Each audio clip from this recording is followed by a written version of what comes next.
Hello guy, hi everyone, hi guy, hello everyone, welcome back to, hi everyone, welcome back to my channel, hi guy, hello everyone, what's up, welcome back, I'm so strange, I don't know how to film videos anymore, I haven't filmed them in like 2 weeks.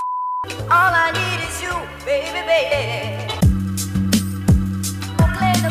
Hello everyone, welcome back to my channel. It is Drew here from Lone Fox, and honestly, I don't even remember how to film videos. Like, I'm very shook right now. I have not filmed a video in 2 weeks, which is so unlike me, and I am just back in my jam today, and I am so excited to kick off 2019. Clearly, I'm already going crazy in 2020 because I still think it's 2019 with a DIYing your DMs video. This has been a video that has been super requested by you guys, and I've done them twice on my channel in the past. I definitely want to give credit to the Sorry Girls here on YouTube, which I will make sure to link their channel below for you guys. They actually have a series as well where they DIY your DMs, and I saw it on their channel. I was like, this would be so much fun to do on mine, and I absolutely love it. I've done 2 videos in the past, which I'll make sure to put in cards up here if you guys want to check them out. So yeah, basically you guys asked for these projects, and I'm going to be delivering them in DIY form for you. And if you are not already, make sure to subscribe to my channel. I post brand new videos here on Lone Fox every single week on home decor, DIY, and make sure to click that bell icon next to the subscribe button just so that way you are notified every time I upload brand new videos. I think we're over me speaking at the moment because you guys have literally been neglected of my DIY project recently, so we need to jump right in immediately. So let's get started.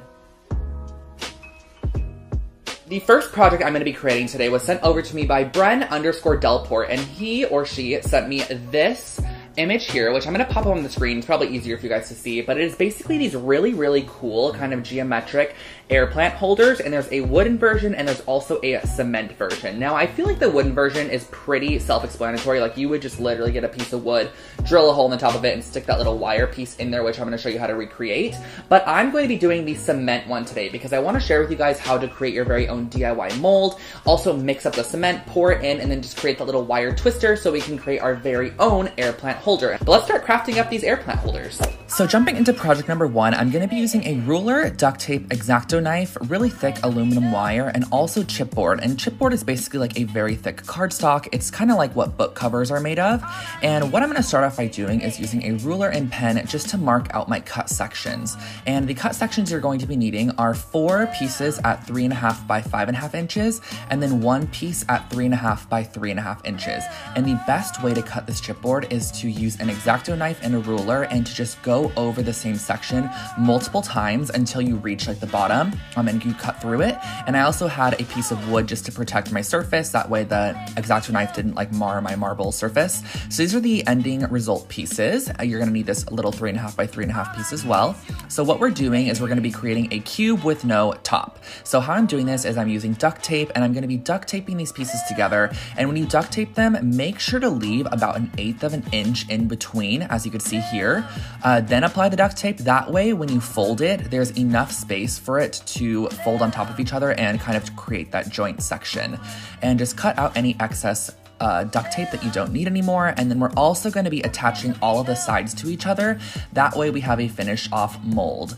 And the reason I'm making my own mold is typically when I use cement, I could find something like a food container or a Tupperware or something that I could use as my mold, but there was nothing that was super cube shaped like this that I could find. So I decided to make my very own, and this was the ending result. So just make sure that everything is nice and secure. You can add additional duct tape if needed. And I went ahead and got some of this concrete mix. This is just from Home Depot. And what I'm going to be doing is just mixing it up with a bit of water to create a really smooth consistency. I like to also only apply little bits of water and then really stir it, because the water can go a long way. It might look dry, but when you start incorporating it, it can really easily get a lot more wet than you think it is. So then I filled up my mold, and I thought this would be enough, but it only filled it about maybe 2/3 of the way. So I created another batch of concrete and then just filled it all the way up to the top portion. Once that was done, I knew I needed to create this little wire section. So this wire here is a 12 gauge wire from Joann's Fabrics, and I just cut a probably like 12-inch piece, and I'm just literally spiraling it as shown in the photo. It's a very organic shape, so there's no rhyme or reason to this. And just make sure you leave about a 4-inch tail as well. That way you could bend a tiny piece, and when you stick it down to the concrete, there's no way this is coming back out. So I pushed it down in the center section here. Just kind of hold it there, and you could put a toothpick or a stick across if you really want to hold it. But after 24 hours, you can go in with your X-Acto knife and just cut away the mold that you created. And keep in mind, guys, that this is going to need probably about 2 more days to fully dry and kind of turn that light cement color because it's been encased in a mold for a while. So once this has come out, you could sand it, get rid of any edges, and that finishes off your little plant holder.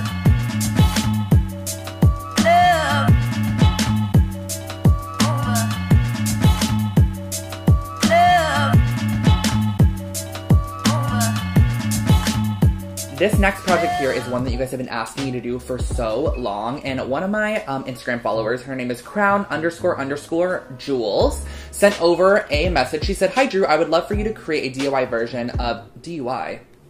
I think not. DIY version of the moon wall hanging in your bathroom. I love it, but I can't seem to find something similar." This is the moon wall hanging. Actually, let me get it for you guys really quick. This right here is actually the moon wall hanging, and I've had this in my bathroom for probably about 6 years. I got this right when I moved to college.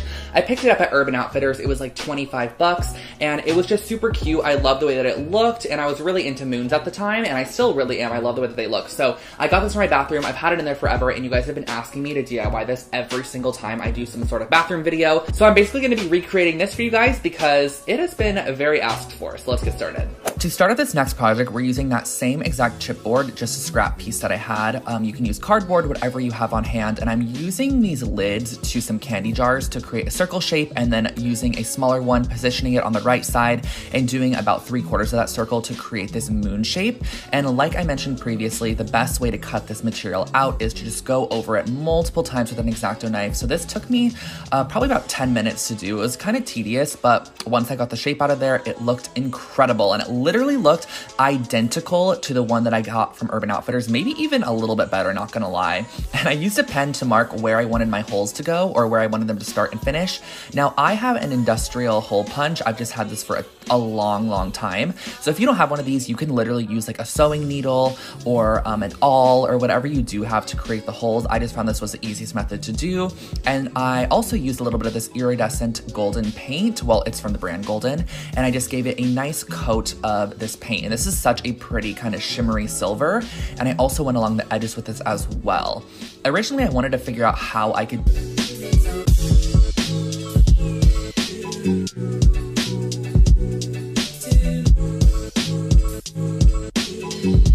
wanting to do it for a while, but I was like, I'm just gonna put it off for now. And then someone sent it to me and I was like, we're doing it today, which I'm so excited someone sent it to me. So Abby Danielle Rose is who sent it to me. And basically she sent me this image of a coffee table that was constructed of wooden crates. I have about 10 of these wooden crates. You guys have seen me use them underneath my sink in my bathroom storage video. I've used them in past DIY projects, but I also stocked up on like 10 of them when Joann's had their huge sale. I believe they retail for about $10 each, but you can always use a coupon on them, which is great. It is the perfect storage coffee table. It looks incredible, and I'm actually putting my own twist on it just to make it feel a little bit more Lone Fox style. And yeah, let's just drew it yourself.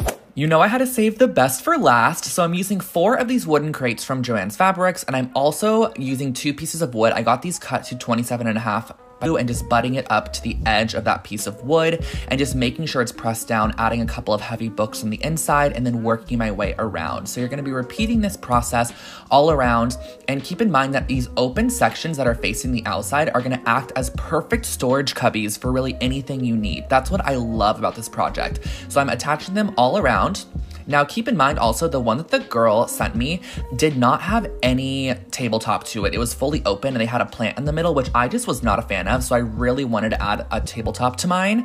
And this is gonna be the bottom section here. So what I am doing is just placing down my legs to see where they're gonna go. But I wanted to add some glue to the middle section just because I'm gonna be adding a ton of screws as reinforcement to the outside edge, but there wasn't gonna be anything really in the center. So I added a ton of glue, placed down the bottom pan to screw these down through our wood piece and then into the crate. I made sure they were long enough to go all the way through the wood and into the crate. That way it was super, super strong bond. So I did this on all 4 legs. And then once they were done, I also added some reinforcement screws where there was thick pieces of wood, like where the screw would not be shown. So I just added these all around the edge just to reinforce the bottom of this table. You can also add a finish like Danish oil, or I flipped this table over and it looked freaking incredible. I am obsessed with this, guys. Check it out.